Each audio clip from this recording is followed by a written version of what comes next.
आमचे राष्ट्रवादी काँग्रेसचे जिल्ह्याचे अध्यक्ष देवराज पाटील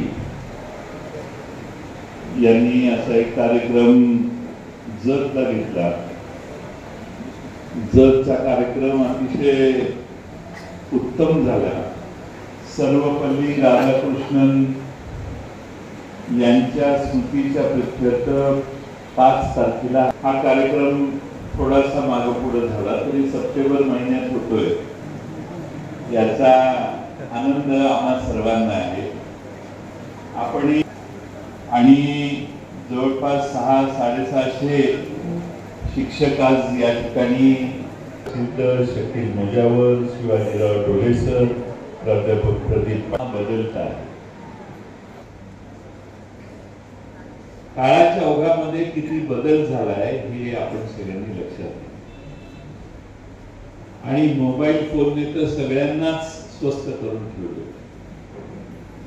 कोण कुणाची स्मरणशक्तीचा एक मोठा झटका या 20 वर्षात पिढीला बसलेला आहे असं म्हटलं तर वावगं ठरणार।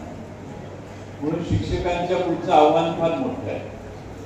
आता जे सुजाण पालक आहेत ते लहान मुलांना 5वी 6वी 5व्या 6व्या वर्षापर्यंत मुली तर त्याची प्रगती होत नाही, हे आता शास्त्राने सिद्ध केलेलं आहे।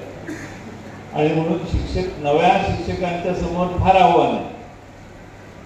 एक तर समोरच्या विद्यार्थ्याला योग्य वळणावर आणणं, वळणावर आलेल्या मुलांना योग्य असं मार्गदर्शन करणं, आणि याच्यातून पुढे मुलं ज्यावेळी जातात त्यावेळी त्यांना नम्रता हा गुण आम्ही शिकवायचंच राहून गेलो असं आपल्याला कालांतराने कळायला।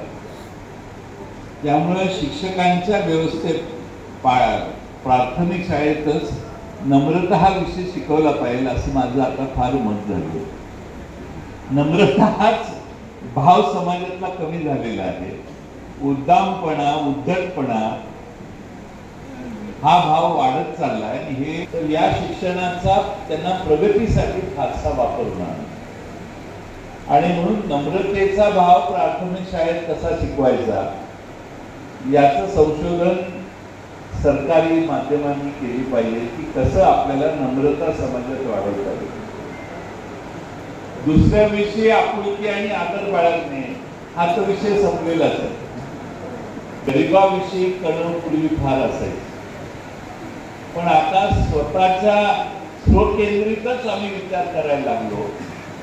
आम्हाला दुसऱ्याचं काही झालं तर त्याच्याबद्दल कळण अर्धा मिनिटापेक्षा जास्त राहत नाही, अर्धा मिनिट। आज पहाटेच मी आलो, बीड, उस्मानाबाद, सोलापूरच्या काही भाग हा असा पाऊस तिथं सतत गेले काही दिवस झाला, आणि पूर एवढा आला आपल्या नद्यांना जरा जास्त पाणी घ्यायची सवय, त्या नद्यांच्या क्षमतेपेक्षा 4-4, 5-5 पट पाणी आल्यामुळे सामान्य लोकांचे संसार उद्ध्वस्त झाले।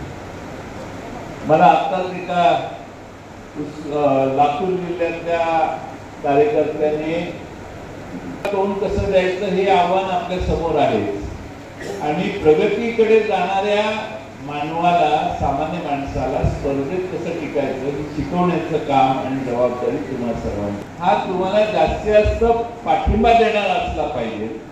पण मगाचपासून आपण जी भाषणं तुम्ही सगळ्यांनी केली त्यातनं शासनाचा तो परीक्षा दिली, समजा कळलं नाही हा पास झाला नाही, त्याने 35 वर्ष सेवा जी केली आहे, 30 वर्षाची सेवा केली आहे, त्याच्यावर पाणी पडणार आहे।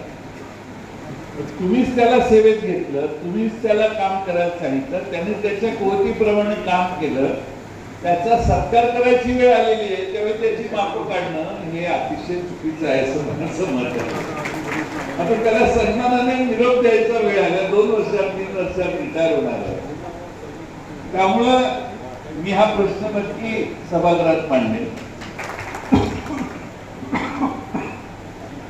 अनेक प्रश्न तुम्ही मांडले, त्या सगळ्यांचा सुवाप मी करत नाही की माझ्या जिल्ह्यातल्या शाळांवर तुम्ही त्यात लक्ष घालणार का आणि तुमचा प्रकल्प म्हणून तो राबवणार का? आणि दुसरा प्रश्न आहे म्हटलं की प्राथमिक आरोग्य केंद्राची जी हेळसाळ होते त्याच्यात काय विचार करून का काहीतरी त्याचा वेश म्हणजे हे दोन्ही करायचे आणि नियमानं काम करायचं. कोणावर अन्याय करायचा नाही, सरळ मार्गाने काम करायचं, पॉलिटिकल प्रेशर न घेता मेरिटनं काम करायचं. हा